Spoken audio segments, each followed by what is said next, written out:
Just like with George Floyd. We not gonna, what? We gonna tear this motherfucker up. That's what the fuck has to happen. Does anybody know why we're given the Second Amendment right? Google it. It's to protect ourselves from a tyrannical government. That's true. The police are supposed to be on our side, fighting, pointing their guns at the fucking government. It's the facts. It's not for hunting. It's not for self-defense. It's to protect ourselves from a tyrannical government. It don't get no worse than this. It don't. Yep. What the fuck? What the fuck? I have a little baby. I have a little fucking baby, man. And it's like I had to adopt her to protect her from this shit. You put a baby to my gun's head. You put a gun to my baby's head. I'm gonna hurt somebody. That's what they're doing to us. I'm not Hispanic. I'm black. I just be sitting home, smoking my weed, enjoying my money. But I'll die about this shit. I don't have no quality of life left. If you think you do, you're fucking nuts. We don't have no quality of life left. My wife is a documented. She has her work permit. It's legit. She won't go to work because they'll take her still. They're taking people that have documents. They're taking kids. They're doing all, you guys, this is where the world ends. There's nothing left. There's nothing left. They go snatch the president of Venezuela, but our fucking president is a sex offender. Yeah. Why are we not the White House dragging him out? Why is he fucking collar? That's where we gotta go, you guys, the White House. This is only gonna go so far. This is bullshit. This is bullshit, you guys. This is bullshit. You can just abort a baby. This is the dark place. This is the dark time. Why did you feel compelled to be here today? I came up here in 2020 after George Floyd was murdered, after I watched that video. And on Wednesday, I got word that Renee Nicole Good was murdered in cold blood. And I made the decision right then and there that I was going to come up here one way or another. They fired the first shot. I'm not calling for peace anymore. I don't care what Fox News says. I don't care what that woman in the press room says. I'm not calling for peace. They fired the first shot. We have the Second Amendment for a reason. It's time for people to come back here with weapons and show these people that we're equals. I can just feel the emotion coming off of you right now. You've been wearing it on your sleeve today, as I've seen you like have some interactions with other protesters here. Describe to me some of those emotions that you're feeling right now. I'm angry. We knew this was going to happen. We knew this was going to happen. I knew this was going to happen the minute they called the election in 2024. That's why what I did right when I knew the election was going to go the way it did, that's why I went and I bought my first gun. I used to hate guns. I used to think that it was insane that we have more guns than people in this country. And in reality, I still do think that it's insane that we have more guns than people. But if we've got people like these guys out here just terrorizing people, kicking in doors with no warrants, kidnapping people with no cause, and murdering people for trying to flee and for obeying a command to leave the area, and then shooting her in the face like that after she drops her kid off at school. We have to show up with guns. We have to. There's no other way around it. I don't care if I don't have a Minnesota carry permit. I'm unarmed right now, but this is the last time I show up to face these guys without a weapon. There's no way. I got shot with a pepper ball 5 minutes after walking in here. I never laid a finger on them. I never raised a hand to them. I've only been using my voice. The time for speaking is over. The time for niceties is over. The time for peace is over. They fired the first shot. It is time to end this shit by any means necessary. You're talking about, potentially going to a dark place in this country. Do you foresee We're there. This is the dark place. This is the dark time. We have people being sent to Salvadorian concentration camps. We got other countries being raided for their oil. We're in the dark time. There's no way out of this. There's no voting our way out of this. We can't wait till November. There's no waiting to the ballot box. We need to get to the bullet box. That's the only way. If there was another way, I'd be advocating for it. I've spoken peacefully. I've marched peacefully. I marched without sharp. Shalom, shalom. First and foremost, I want to give all praise, honor, and glory to Yahweh, Bahashim, Yahweh Shai, Bahashim, Rakah, Kadash. Double honors to the elders and the apostles of great millstones. Peace, mercy, and blessings unto the hopeful elect. The Israelites of the Bible are the so-called Negroes, Hispanics, and Native Americans. And as you can see, I got these two videos, and they're showing two men, and you can see that people are on edge. People are tired of this government, of this kingdom of Esau, Edom, the so-called white man. And they're ready to use their Second Amendment, which is bear arms. You know, they want to get the guns and start shooting.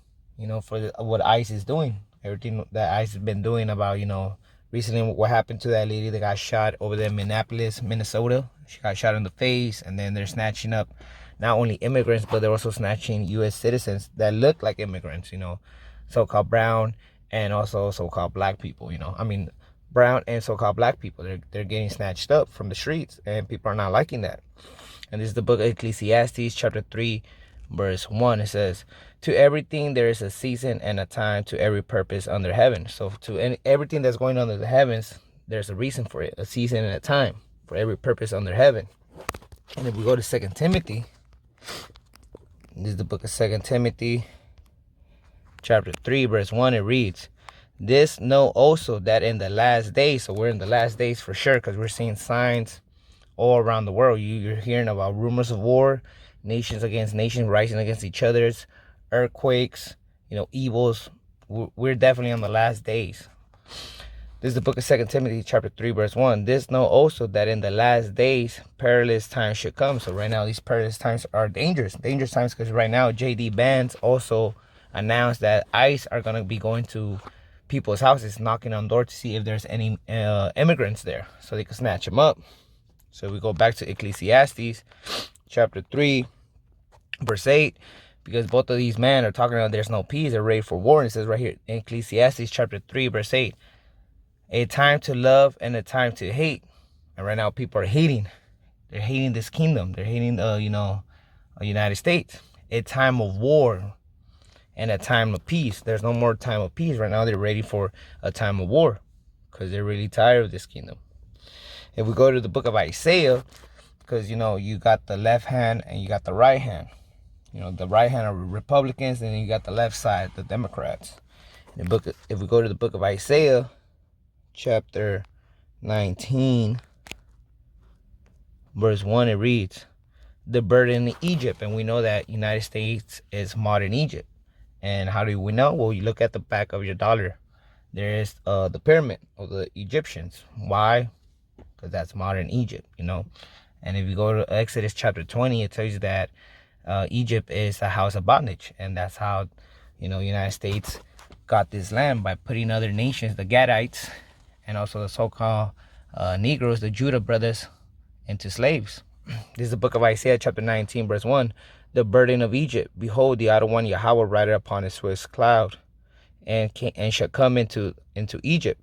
And the idols of Egypt shall move at his presence, and the heart of Egypt shall melt in the midst of it. Verse 2.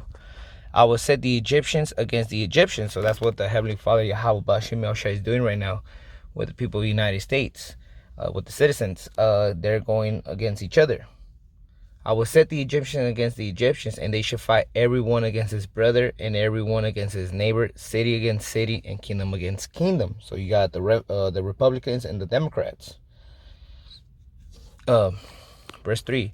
And the spirit of Egypt shall fail in the midst thereof, and I will destroy the counsel thereof, and they shall seek to the idols, and to the charmers, and to them that have familiar spirits, and to the westers, And the Egyptians will I give over into the hand of a cruel lord. And that lord, we know that is Donald Trump. And a fierce king shall rule over them, said the outer one Yahweh, the outer one Yahweh of hosts.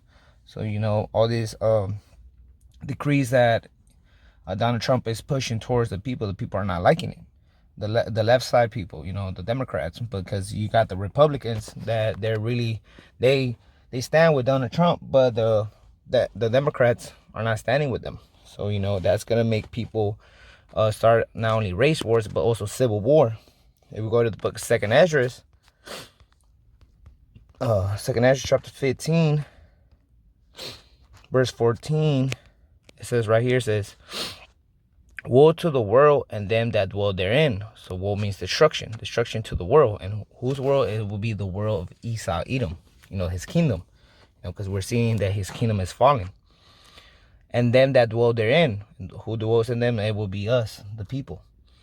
For the sword and the destruction draw nigh. And what's the modern sword today? It will be the gun. And you can see both of these men are talking about, grabbing their guns, using the Second Amendment. For the sword and the destruction draw nigh, and one people shall stand up to fight against another, Egyptian against Egyptians, and sword in their hands, the modern gun. For there shall be sedition among men, and invading one another. They shall not regard their kings nor princes, and the course of their actions shall stand in their power. So that's when people they're gonna start going up and start either snatching up people that work in the office, the government office, and they're gonna start killing them. There's gonna be Jacob's trouble. It's gonna get really crazy right there. Verse 17: a man should decide to go into the city and should not be able, because from all that chaos that's going around, martial law is gonna happen. And that's what they want. They want chaos to come. So there's the order. Out of chaos, order comes in. And they're trying to put that, new world order. If we go to also 2nd Ezra chapter 6, because you can see in the first video, the Judah brother, the southern tribe, because he said he's a so-called black man. He says that, this is where the world ends. And whose world is going to end? Well, we go to 2nd Ezra chapter 6, verse 7, and it reads, Then answered I and said, What should be the parting asunder of the times? And this is Ezra speaking to the angel Uriel, and Uriel is letting him know, the angel Uriel. Then answered I and said, What shall be the parting asunder of the times, or when shall be the end of the first and the beginning of it that follow it? He said unto me, From Abraham unto Isaac. When Jacob and Esau were born of him, Jacob's hand held first the heel of Esau. Verse 9, For Esau is the end of the world, and Jacob is the beginning of it that follow it. So right now, the world, which doesn't mean the actual world, because if you go to the book of Ecclesiastes, it says that the earth abided forever, but it's talking about the kingdom of Esau, Edom. His kingdom is going to end. And who's the next kingdom? It will be Jacob, so-called Negroes, Hispanics, and Native Americans. And they're going to be ruling in righteousness.